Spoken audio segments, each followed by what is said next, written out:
dan salam sejahtera.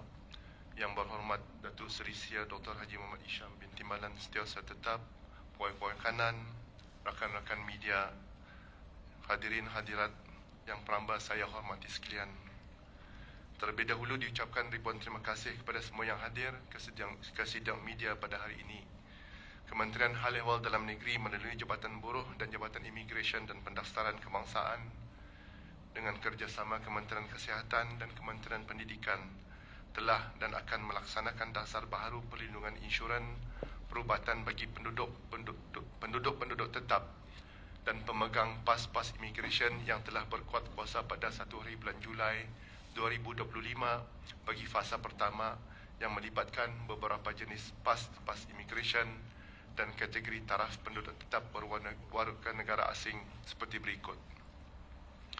Pemegang pas kerja dalam kategori perkhidmatan domestik, pemegang pas lawatan yang masuk ke negara Brunei Darussalam dengan menggunakan visa lawatan, pemegang pas lawatan dalam kategori profesional dan pas lawatan dalam kategori berniaga, dan penduduk tetap negara Brunei Darussalam yang berwarga negara asing di bawah kategori warga negara asing yang menyumbang kepada perekonomian, pembangunan dan kemajuan negara, dan kategori warga negara asing golongan profesional. Manakala fasa kedua akan berkuat kuasa pada 1 hari bulan Januari 2026 akan melibatkan beberapa jenis pas imigresen seperti berikut. Pemegang pas kerja kategori syarikat iaitu sektor swasta, pemegang pas tanggungan isteri dan anak yang tidak bersekolah, dan pemegang pas penuntut berwarga negara asing. Jumlah perlindungan minima insuran perubatan adalah tertakluk kepada kategori pas-pas imigresen yang dipohonkan, dan perlindungan insuran ini hendaklah sah di sepanjang tempoh sah pas-pas imigresen atau permit masuk seperti berikut. Pas kerja RM100,000 Brunei, pas lawatan sosial RM10,000 Brunei, pas lawatan profesional dan berniaga iaitu bagi 90 hari ke bawah RM10,000 Brunei, lebih 90 hari iaitu RM100,000 Brunei. Pas tanggungan RM10,000 Brunei, pas penuntut RM5,000. Penduduk tetap negara Brunei Darussalam yang berwarga negara asing di bawah kategori warga negara asing yang menyumbang kepada perekonomian, pembangunan dan kemajuan negara, dan kategori warga negara asing golongan profesional iaitu RM100,000 Brunei. Perlindungan insuran boleh dibeli dari syarikat insuran di negara Brunei Darussalam atau mana-mana syarikat insuran luar negeri yang menawarkan worldwide coverage termasuk di negara Brunei Darussalam. Berikutan dengan pelaksanaan dasar perlindungan insuran perubatan tersebut, pengemaskinian prosedur bagi kemasukan warga negara asing ke negara Brunei Darussalam dengan menggunakan kebenaran visa-visa dan pas-pas imigresen serta prosedur-prosedur pelaksanaan lain adalah seperti berikut. Jika pelawat sudah mempunyai perlindungan insuran semasa tiba di mana-mana pos kawalan di negara Brunei di negara ini, maka pas lawatan akan diberikan mengikut tempoh visa lawatan yang telah dibenarkan. Manakala bagi pelawat yang belum ada perlindungan insuran semasa tiba di mana-mana pos kawalan di negara ini, maka tempoh pas lawatan akan diberikan selama 2 minggu sahaja, dan penyambungan pas lawatan mengikut tempoh yang dibenarkan bolehlah dibuat ke bahagian visa lawatan dan diplomatik di Ibu Pejabat Jabatan Imigresen dan Pendaftaran Kebangsaan dan pejabat-pejabat cawangan dengan menyertakan dokumen-dokumen yang diperlukan termasuk sijil perlindungan insuran. Bagi warga negara asing yang memegang pas lawatan sosial atau pas lawatan sosial jangka panjang iaitu long term pass, atau mereka yang telah dikurniakan taraf penduduk tetap negara Brunei Darussalam sama ada suami, isteri dan anak-anak yang mempunyai kaitan kekeluargaan dengan rakyat dan penduduk negara Brunei dan dengan rakyat dan penduduk tetap negara Brunei Darussalam, mereka adalah digalakkan untuk mendapatkan perlindungan insuran perubatan di sepanjang tempoh keberadaan mereka di negara ini. Bagi warga negara asing yang telah diberikan kebenaran pas lawatan sebelum 1 hari bulan Julai 2025 dan tidak mempunyai perlindungan insuran perubatan atau kadar perlindungan tidak mencukupi mengikut kadar minima yang telah ditetapkan dan pas lawatan mereka masih sah selepas 1 hari bulan Julai 2025, maka mereka adalah dikehendaki untuk mendapatkan perlindungan insuran mengikut baki tempoh pas lawatannya dengan kadar perlindungan yang baharu iaitu minima RM10,000 Brunei. Bagi dasar perlindungan insuran perubatan kepada pekerja asing dalam perkhidmatan domestik yang mula dikuatkuasakan pada 1 hari bulan Julai 2025 dan perkhidmatan dalam kategori sektor swasta yang akan bermula pada 1 hari bulan Januari 2026, mana-mana warga negara asing yang telah diberikan kebenaran visa kerja atau pekerja asing yang balik ke negara asal setelah menamatkan kontrak perkhidmatan dan berhasrat untuk menyambung perkhidmatan dengan majikan yang sama dan sudah mempunyai perlindungan insuran semasa tiba di mana-mana pos kawalan di negara ini, maka pas kerja akan diberikan mengikut prosedur pemberian pas kerja yang berkuat kuasa pada masa ini. Manakala bagi warga negara asing yang telah diberikan kebenaran visa kerja atau pekerja asing yang balik ke negara asal setelah menamatkan kontrak perkhidmatan dan berhasrat untuk menyambung perkhidmatan dengan majikan yang sama dan belum ada perlindungan insurans atau insuran perubatan mereka mansuh dan mereka tiba di mana-mana pos kawalan di negara Brunei Darussalam, maka tempoh pas kerja akan diberikan selama 2 minggu. Penyambungan pas kerja bolehlah dibuat di bahagian pas kerja di Ibu Pejabat Jabatan Imigresen dan Pendaftaran Kebangsaan dan pejabat-pejabat cawangan dengan menyertakan dokumen-dokumen yang diperlukan termasuk sijil perlindungan insuran perubatan. Bagi warga negara asing yang berkhidmat atau mempunyai perjanjian secara langsung dengan Kerajaan ke bawah Duli Yang Maha Mulia Paduka Seri Baginda Sultan dan yang di-Pertuan Negara Brunei Darussalam atau badan berkanun statutory body adalah dikecualikan daripada dasar perlindungan insuran perubatan ini. Bagi pemegang pas penuntut yang menuntut di mana-mana institusi pengajian di negara ini adalah dikehendaki untuk mendapatkan perlindungan insuran perubatan sepanjang tempoh pas penuntut berkenaan. Jika penuntut tersebut sudah mempunyai perlindungan insuran perubatan semasa tiba di mana-mana pos kawalan di negara ini, maka pas penuntut akan diberikan mengikut tempoh kebenaran menuntut dari pihak Kementerian Pendidikan atau dari institusi pengajian tinggi di negara ini. Walau bagaimanapun, jika penuntut tersebut belum mendapatkan perlindungan insuran semasa tiba di mana-mana pos kawalan di negara ini, maka tempoh pas penuntut akan diberikan selama 2 minggu dan penyambungan pas penuntut mengikut tempoh yang dibenarkan bolehlah dibuat di bahagian visa lawatan dan diplomatik di Pejabat Jabatan Imigresen dan Pendaftaran Kebangsaan dan pejabat-pejabat cawangan dengan menyertakan dokumen-dokumen yang diperlukan termasuk sijil perlindungan insuran. Untuk sebarang pertanyaan atau maklumat lanjut, bolehlah berhubung di Jabatan Imigresen dan Pendaftaran Kebangsaan melalui email info@immigration.gov.bn atau Jabatan Buruh melalui email info.buruh@buruh.gov.bn. Sekian yang dapat saya kongsikan berkenaan dengan pengemas-kinian prosedur bagi kemasukan warga negara asing ke negara Brunei Darussalam dengan menggunakan kebenaran visa-visa dan pas-pas imigresen serta prosedur-prosedur pelaksanaan lain. Terima kasih. Seterusnya adalah kenyataan daripada Yang Berhormat Menteri Kesihatan. Majlis dengan hormatnya mempersilakan. Bismillahirrahmanirrahim. Alhamdulillahirrabbilalamin. Wassalatu wassalamu ala asyrafil anbiya mursalin Sayyidina Muhammad wa ala alihi wa sahbihi ajma'in. Yang Berhormat Datuk Menteri Hal Ehwal Dalam Negeri, Yang Mulia tetap hadirin dan hadirat yang saya hormati sekalian. Assalamualaikum warahmatullahi wabarakatuh dan salam sejahtera. Berikutan dengan pengemaskinian dasar caj perkhidmatan kesihatan yang dimulakan pada 1 Julai 2025, kos rawatan bagi pemegang kad pengenalan ungu ataupun penduduk tetap yang mempunyai warga negara asing dan bagi pasangan rakyat negara Brunei Darussalam atau pasangan pemegang kad pengenalan ungu stateless yang mempunyai warga negara lain adalah untuk ditanggung sendiri. Walau bagaimanapun, pembayaran kos rawatan adalah dikecualikan bagi pesakit-pesakit berikut. Pesakit yang sedang menerima rawatan di Pantai Jerudong Specialist Center dan hospital-hospital kerajaan sebelum 1 Julai 2025, kos rawatan pesakit ini akan ditanggung masih oleh kerajaan ke bawah Yang Maha Mulia sehingga mereka selesai membuat rawatan ataupun sehingga di-discharge. Pesakit mental menurut Akta Kesihatan Mental Penggal 257 dan pesakit yang mengidap penyakit yang berjangkit menurut Perintah Akta Penyakit Berjangkit 2020.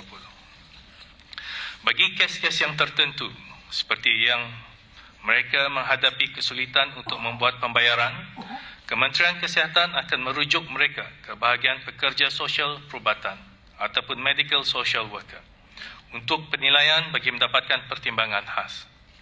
Bagi mereka yang layak, Kementerian Kesihatan akan membantu mengikut kesesuaian sama ada dengan mendapatkan bantuan dari Tabung Amal Bantuan Pesakit, Kementerian Kesihatan, Majlis Ugama Islam Brunei, Yayasan Sultan Haji Hasnal Bolkiah ataupun dengan kaedah pembayaran secara beransuran. Untuk makluman orang ramai, sebelum ini kerajaan menggunakan peruntukan yang tinggi bagi membiayai kos rawatan yang diberikan dan ianya meningkat dari setahun ke setahun. Anggaran jumlah kos rawatan bagi perbelanjaan kewangan tahun 2024-2025 bagi pemegang kad pengenalan ungu iaitu penduduk tetap yang mempunyai warga negara asing dan bagi pasangan rakyat negara Brunei Darussalam yang mempunyai warga negara lain di fasiliti-fasiliti kerajaan dan Pantai Jerudong Specialist Center hampir mencecah 70 juta secara keseluruhan, yang mana 28 juta adalah dari Pantai Jerudong Specialist Center dan selebihnya adalah dari fasiliti-fasiliti kerajaan. Pada lazimnya, di negara lain, kos rawatan adalah ditanggung sendiri oleh penduduk tetap dan warga asing. Dan mereka ini dikehendaki untuk mematuhi sistem pembiayaan kesihatan negara masing-masing. Walhal, rakyat negara tersebut juga perlu menyumbang sendiri kepada kos rawatan mereka. Dalam pada itu, Kementerian Kesihatan menyarankan bagi mereka yang terkesan dari pengemaskinian dasar caj perkhidmatan ini untuk mengambil insuran perlindungan kesihatan sebagai persediaan bagi melindungi diri dan keluarga masing-masing dari bebanan kewangan dalam mendapatkan akses kepada rawatan perubatan termasuk kos hospital, ubat-ubatan dan rawatan pakar. Namun demikian, Kementerian Kesihatan akan sentiasa memastikan tiada sesiapa pun dinafikan untuk mendapatkan rawatan, terutama bagi kes-kes kecemasan dan memerlukan rawatan segera. Kementerian Kesihatan tetap komited dalam memberikan perkhidmatan rawatan dan penjagaan kesihatan yang selamat dan berkualiti kepada semua orang ramai mengikut piawaian antarabangsa. Sekian, terima kasih. Terima kasih Yang Berhormat Datuk. Dengan ini sesi sidang media mukakan soalan-soalan daripada pihak media. Sila perkenalkan diri dan agensi AUDA sebelum mengajukan soalan. Terima kasih.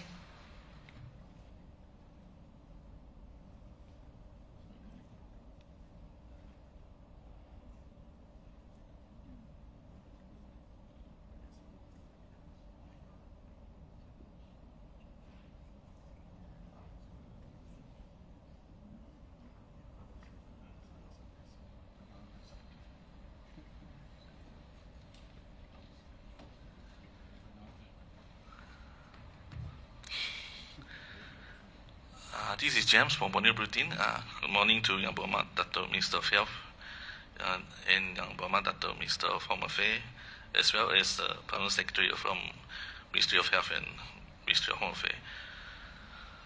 My question is on the Ministry of Health has revoked the medical treatment fee exemption for holder of green IC and purple IC for foreign national.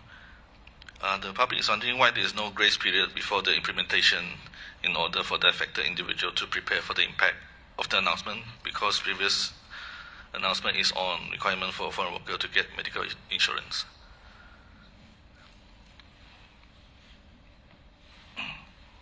Okay, terima kasih James.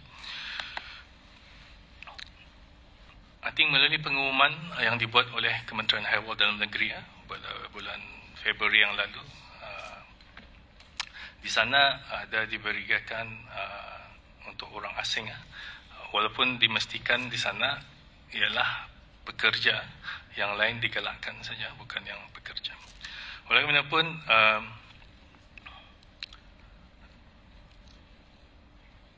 bagi Kementerian Kesihatan, bagi barang macam ni, there's no easy way to do it lah. And there's no nyorang right time to do it as well, because disebabkan perkara-perkara tertentu lah. Mungkin saya kongsikan di sini lah. Kebanyakan pemegang warga Unggu yang berkerajaan lain ni, ataupun yang kahwin dengan orang Brunei, kebanyakan daripada mereka, walaupun itu semua, tapi kebanyakan datang ke negara ni untuk menerima rawatan. Lepas itu diorang balik ke negeri masing-masing. Terutama sekali kanser ya, terabang kemari, habis treatment, the first cycle, dan diorang balik ke negerinya. Ataupun kemari saja mengambil ubat-ubatannya, kena bagi 3 bulan dan sebagainya, dan balik. Ada juga didapati misalan ini a few yang kahwin dengan warga negara asing, belum lama lepas itu ada cak kanser. And sebelum 1 bulan 7 hari ada pesakit juga. Hari ni kahwin, esoknya datang ke hospital untuk mendapat rawatan kanser. Walaupun tadi nyorang berprasangka baik ataupun husnuzan, tapi ditakuti ada orang menyalahgunakan rawatan inilah. Dan ada juga didapati yang kahwin dengan orang luar, mendapat rawatan tapi tidak memaklumkan diorang ini sudah bercerai. Okay? And ada juga yang kahwin berbalik just untuk bininya atau lakinya mendapat rawatan.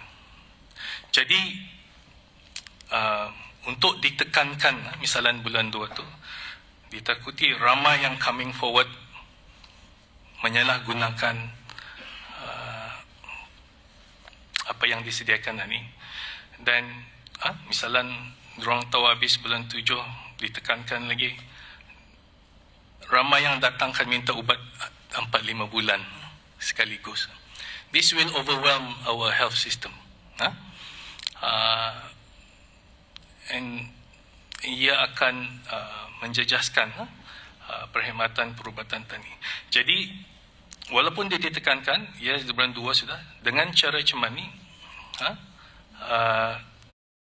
seperti saya nyatakan tadi, siapa yang dalam rawatan masih diberikan percuma. Jadi dengan macam ni, tidak ada orang dapat mengambil kesempatan menyalahgunakan kaedah percuma ni lah. Walaupun ada yang tawatu, so sebelum bulan 7 banyak datang lah. Sedang ni diorang kahwin, ada lagi malamnya kahwin, esok paginya datang ke hospital, datangkan dirinya ia ada penyakit barah. So ini yang kekhawatiran lah.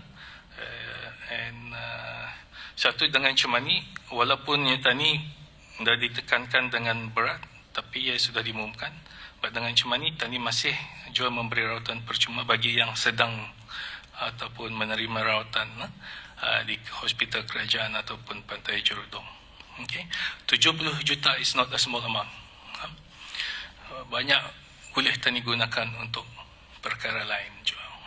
Bukan tani dah mau merawat, tapi dari dulu sudah perkara ni. Dan apa namanya ni, mungkin sudah masanya untuk rezeki tani macam mana ni ditentukan macam mana lah. My second question is, in order to attain permanent resident status in Brunei, spouse of foreign national who are married to Brunei will need to wait 15 years after marrying a citizen, and then 20 years after marrying stateless. Many are also working in the private sector to contribute back to the economy.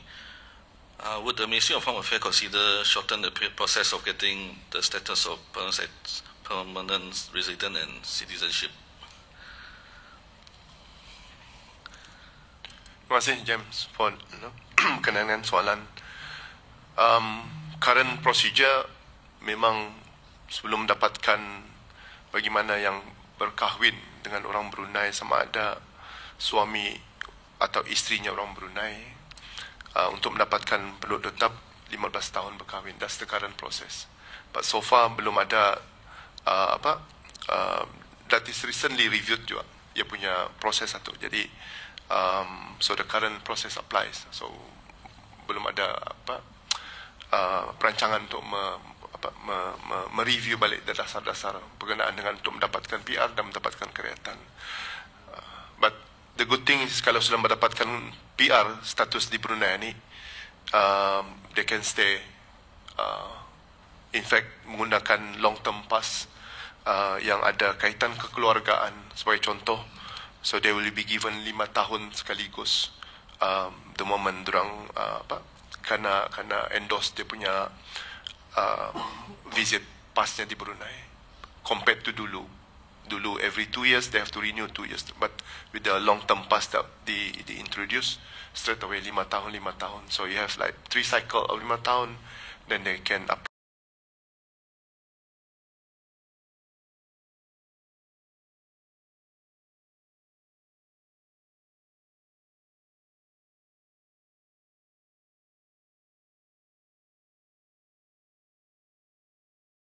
straight away 5 tahun. So you have like 3 cycle of 5 tahun, then they can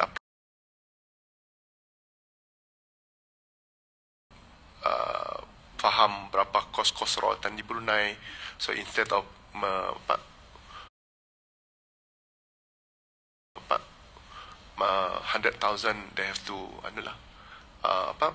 berapa insurans yang patut ataupun mampu dibayar oleh seorang, but make sure that they can cover the cost of treatment di Brunei. Member of public are also concerned about senior citizen and individuals who have underlying health condition or chronic disease. They may face a difficulty of getting insurance or even have to pay higher insurance premium, which will be a financial burden. Can the ministry give some advice on this matter?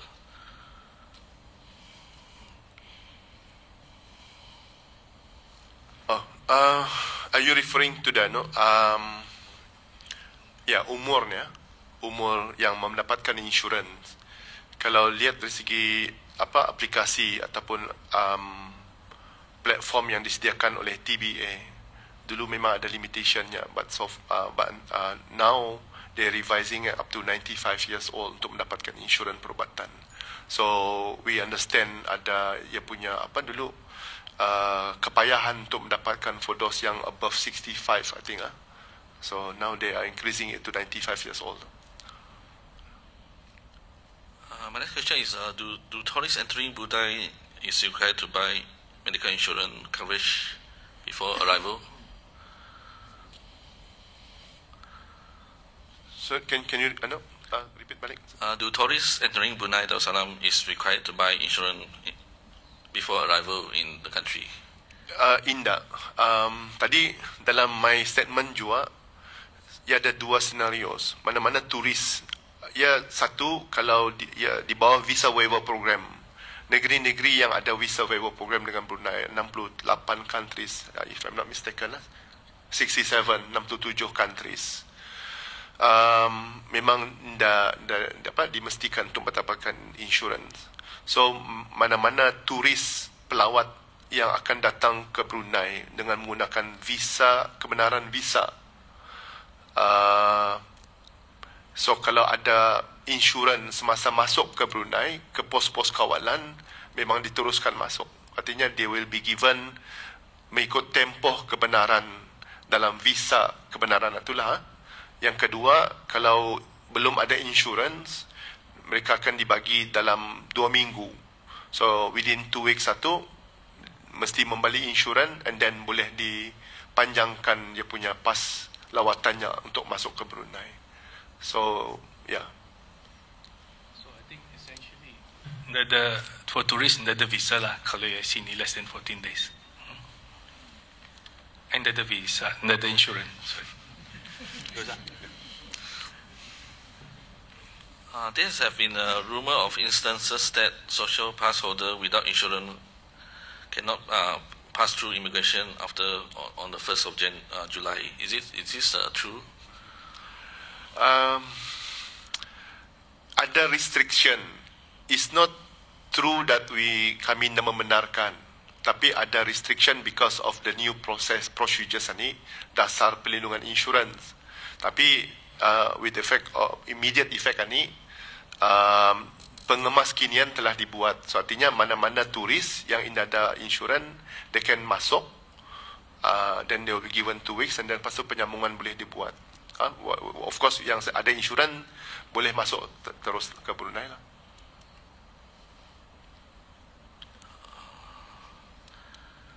My last question is a message from some of the impacted people.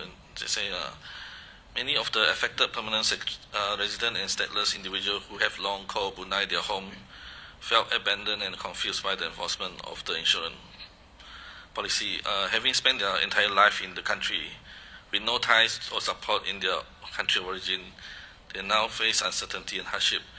They hold on to hope that the government will show compassion and reconsider the policy, recognizing the deep roots and contribution that they had for the country. Thank you, Yang Berhormat. Okay. So, to answer your question itu, so bagi penduduk tetap yang sudah berpuluh tahun di sini and tengah applying citizenship, for example, jadi kalau mereka memerlukan rawatan seperti saya nyatakan tadi, memang diberi rawatan tu, especially in emergency cases, so that's they won't be denied. Jadi apa yang tadi mau, kalau dorang ni misalnya berkemampuan, then they should let us know, then the medical social worker will come and see them and buat assessment. What we don't want is still to give orang yang kedapat nice bungalow di luar negeri, smart sports car, datang kemari, rawatan cancer. It's not cheap. Cancer can cost up to 400 to 500,000. And seperti saya katakan tadi, last year alone di Pantai Jurdong 28 juta dibelanjakan. So apa yang perlu, so we target yang benar-benar yang memerlukan minta pertolongan. So saya ingin menyatakan di sini, jadi bagi yang penduduk sedemikian, kalaunya benar-benar memerlukan, so come forward towards us, and our social worker will do the assessment, and we'll take it from there.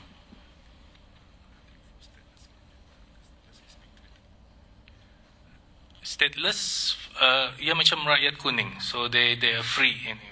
So it shouldn't matter whether they orang ke hospital kerajaan atau ke Pantai Jurdong. So ni ataupun even ke clinicals, cardiac center. So stateless are entitled to those. So,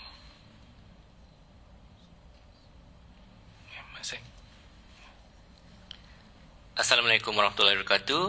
Good morning Yang Berhormat Datuk Minister of Health, Yang Berhormat Datuk Minister of Home Affairs, and also Permanent Secretaries. I'm Rano Iskandar from Rano Didas. Thank you so much for this press conference. I think banyak orang mau penjelasan, a lot of clarification, and I think some of the questions I asked already been answered. But there's a few questions that I want to ask. I know Yang Berhormat Datuk Minister of Health did mention about people taking advantage, especially PRs that have foreign nationalities. But I think some people are genuine also. So maybe is there any, maybe in the future, dorang ada provision or discounts on some of the charges? Thank you. Okay. Ingin saya nyatakan di sini mengenai dengan charges di Kementerian Kesihatan. Charges ini since 2002 kali. We revised it 2022, still hasn't changed much. So, in 1998 it was started. The charges is still the same. That means it's heavily subsidized. Okay? So, it doesn't cover even what we do. Okay? So, untuk memudahkan orang ramai, we haven't changed since 1998. And I said, heavily subsidized by the government still. So, bagaimanapun kalau yang benar memerlukan, seperti saya nyatakan tadi, come to us, let us know, the social worker will come and do the proper assessment. Okay? Dalam kerajaan diskaun memang dah ada tu mana-mana kementerian. But what we can do, bayar ansuran. Now, berapa saya menggupi, berapa lama saya menggupi, ya? Oh, kalau benar, sebab ada sebagian tergolong di dalam asnaf dan sebagainya, dan our social worker will help them how to finance it lah. So seperti saya dengarin, they will not be denied, but we will assess. So it will be more like orang targeted help lah.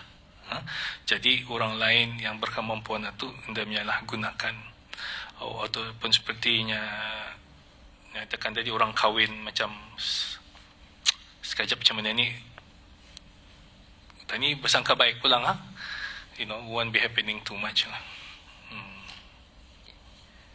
My next question, I think Yang Dato' Minister of Home Affairs ada mention about the takaful maybe increasing to above 90, but there may be some people with critical illness yang maybe want to apply for insurance, but then the insurance agency won't actually issue insurance, so it will be difficult for them to actually exit or enter the country. Is this possible?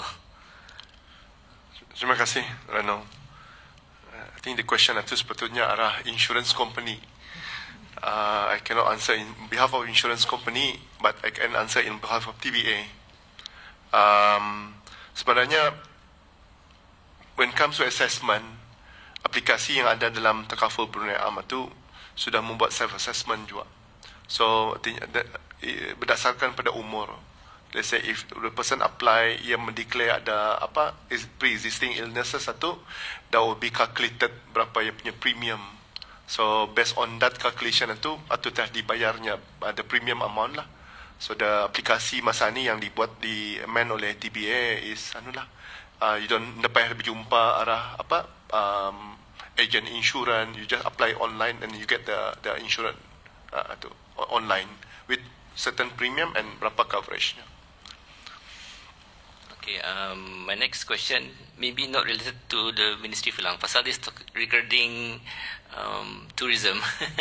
So would this actually discourage maybe people to come to Brunei with all these new regulations and maybe in the future? Dalam, as I mentioned tadi tu, our visa waiver program is 67 countries.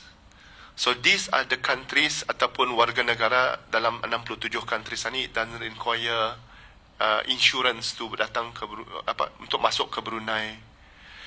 Mana-mana pelawat yang memasuk Brunei ni yang memerlukan visa kebenaran yang ada visa waiver program dengan Brunei, tapi dengan tujuan-tujuan tertentu. But to me, just to answer your question short, indah pulang. Indah ada restriction, indah ada yang hindering them from datang ke Brunei because they can datang ke Brunei based on the number of days given. For example, let's say country A kena bagi 30 hari untuk masuk ke Brunei under visa waiver, they will be given 30 hari. Country B 90 hari, they will be given 90 days to datang ke Brunei. In fact, ada lagi additional, they call it transit pass. Transit pass ni for those yang ada third destination. For example, from country A ke Brunei to country B ke Brunei and C. So kalau ia ada tiket ke C, upon arrival the person will be given 72 hours transit pass. That's no insurance juga. Terima kasih. So I'll just add, I don't think it'll affect tourism because most tourists here don't stay more than 2 weeks. So their short stays are usually 3 to 5 days. So it won't hamper tourism. So, my next question, this is to Minister of Health, Yang Mohamad Dato'. This is speaking from a medical and pharmaceutical supplier point of view. So from what I've given, the inventory normally is standard for 3 years usually, but now foreign nationals will look for alternative for maybe cheaper options. Will this impact the local medical and pharmaceutical suppliers, and will the Ministry of Health continue to honor the same quantity being tendered? Thank you.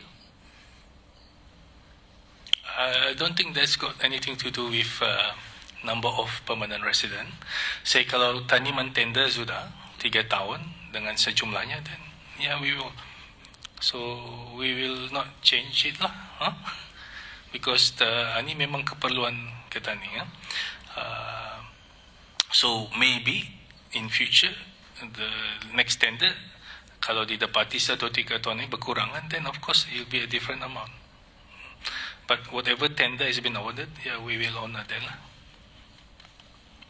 And my last question, Yang Dato', Yang Dato' mentioned regarding the amount that was being the burden, the 70 million, if not mistaken.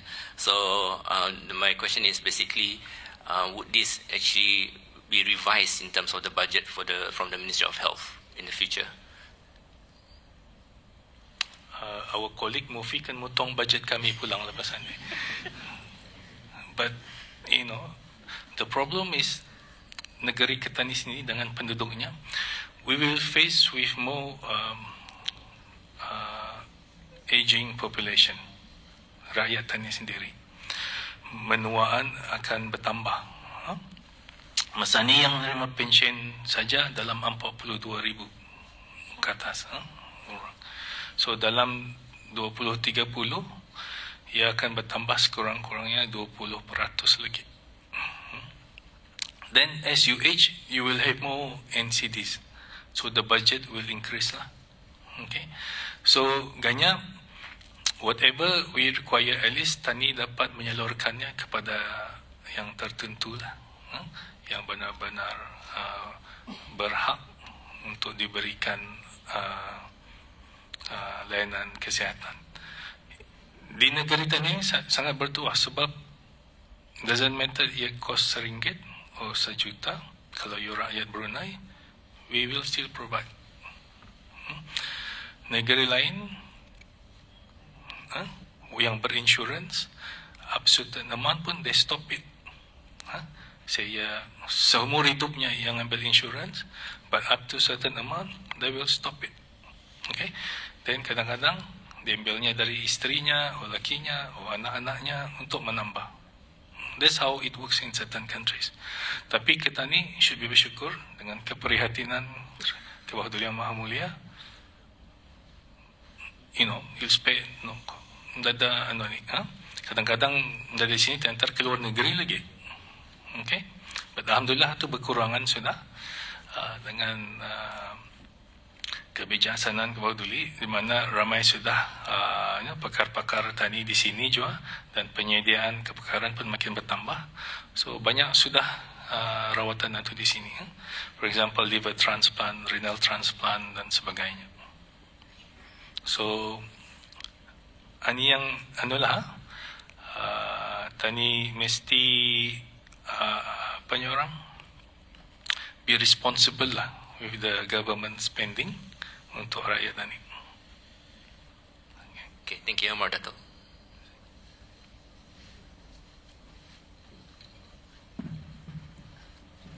Assalamualaikum and good morning. This is Ayn from The Scoop. I have a few questions for you, Yang Muhammad Dato'. The first one would be, will foreign nationals be required to pay medical costs upfront before receiving treatment? As you know, not everyone will be able to afford to pay medical fees up front. Is MOH working on a way or a system that can directly bill insurers and insurance companies instead of requiring patients to pay out of pocket before claiming insurance? Okay, so setiap yang masuk, of course they will ask some upfront lah. But dulu 50%, but now we've instructed as little as 10% pun boleh. Okay, and then if they have insurance dari luar negeri pun, then that's fine. Okay, our hospital will manage it with the insurance lah. Dan insurance ni, ia macam-macam jenisnya. Ada yang jenis insurance-nya, you bayar dulu semua and you claim. Okay. Oh, adanya, okay, you pay excess berapa dulu, dan lebihnya kami bayar. So there are few insurance. So we can not orang blanket everything lah. So tertakluk apa insurance seseorang itulah ia punya description. But whatever insurance, if it's even international, the Ministry of Pantai Jurudong will manage that lah. So there's no worry that ia tidak akan diterima ke apakah. So And in terms of receiving emergency medical care, what would happen in that kind of situation? as I mentioned, if you emergency medical care, we'll treat the patient first. And then Okay. billing would occur later. I can assure you that. We won't say someone had attack, I minta dulu credit card. It won't happen. Okay? I can assure you that. As you know, Dato, many families in Brunei consist of mixed IC holders, Bruneian citizens married to foreign citizens and their dependents, or as a result may also hold foreign citizenship but have been born and raised in Brunei. Has the ministry conducted any impact assessment on how this will affect vulnerable and low-income families? And was there any public consultation or stakeholder engagement prior to this policy change? I think, as mentioned, we have been analyzing this for many years, the cost. Recently, 24-25, it went up to 70. So averaging the last 3 years is about 200 million. Okay. So what would I say to the Rakyat Brunei? How I spend my 200 million? How can I justify that? But for many of these families, obviously they've lived in Brunei their entire life, and maybe they only take on foreign citizenship because it's preferable to being stateless, but they have no ties to maybe the country of their We parents. still treat them. We're not denying their treatment. Like I said, kalau diorang dah mampu, let us know. Our social worker will manage them. And is the ministry open to reassessing this policy in future if it creates unintended financial hardship for Bruneian families? And how will the ministry monitor the impact of this policy on healthcare access and health outcomes? Like I said, it shouldn't affect the ability to access the care. Yeah? And of course, yang dual nationality, they can always go back to their own country, yang mampu tu. Okay? But the rest, like I say, yang dah mampu, let us know. And our social worker, our medical social worker, will do the appropriate assessment and will do the appropriate follow-up following that. And Dato, do you have an idea of how many people will be impacted by the removal of fee exemptions for permanent residents who are foreign citizens? Sorry? Do you have an estimate of how many people will be affected by the removal of the fee exemption for PRs who hold foreign citizenship?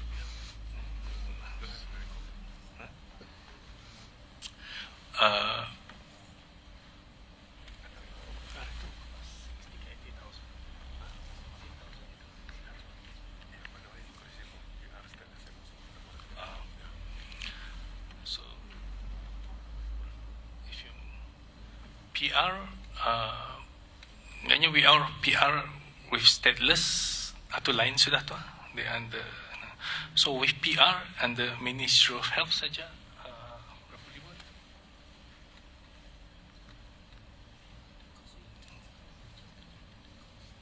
So we don't have we calculated the cost here. I don't give the exact number. In terms of universal healthcare, Brunei is a country that has had universal healthcare in place for a long time. I guess some Brunei citizens are also concerned in the future that Brunei citizens might have to pay a subsidized fee for medical treatment. Is that a possibility you see in the future with rising medical costs, the cost of medication increasing as well? Ia tadi membuat macam ni kan, to make sure our healthcare is sustainable for our people. Okay. Thank you very much, Dato.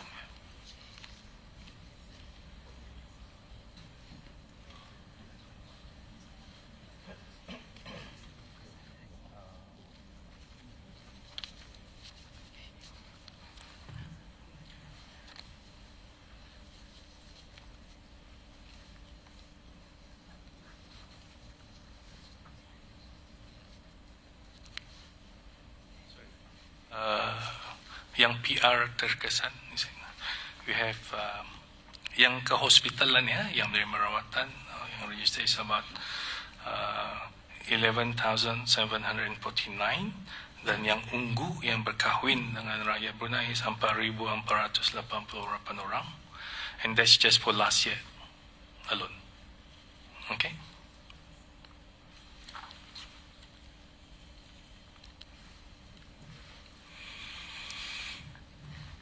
Good morning, Yang Berhormat Ministers. My name is Annalisa from the Brunei, and I only have 2 questions.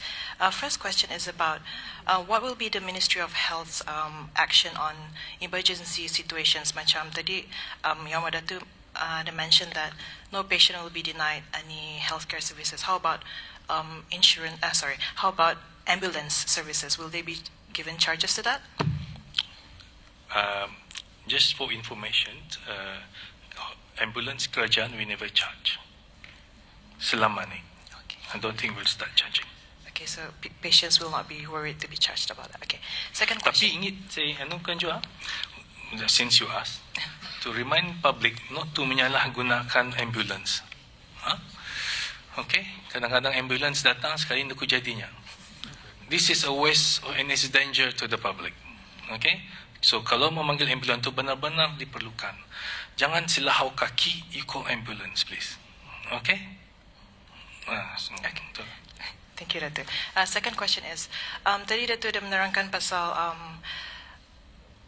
spouses yang married to locals and they're paying their own payment. How about expecting mothers married to foreign nationals who are giving birth at a local hospital and receiving appointments? So, are they paying on their own? I mean, at the end of the day, it's their child, right? Antenatal care has always been free, irrespective of status, citizen, dan sebagainya. But when do delivery, they do pay.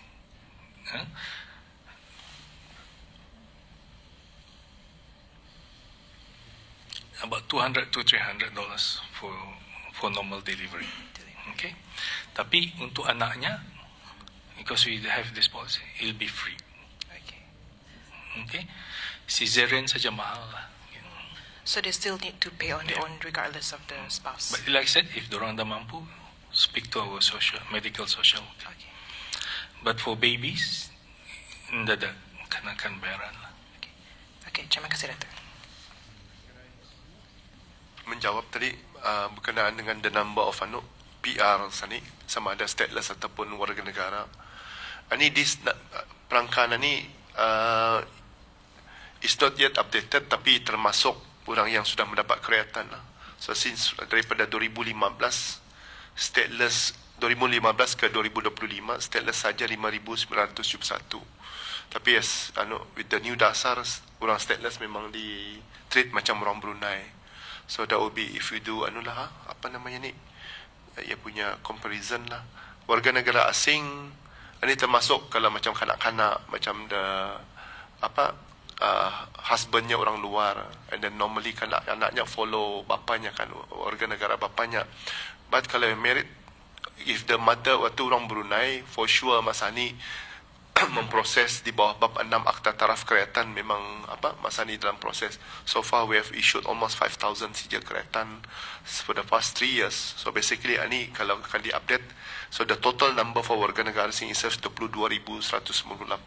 Ini termasuk yang kahwin dengan orang the wife-nya orang luar, husband-nya orang luar, and anak-anaknya becomes orang luar because of ikut kerajaan bapanya.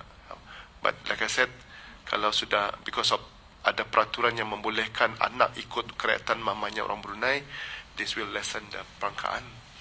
Terima kasih.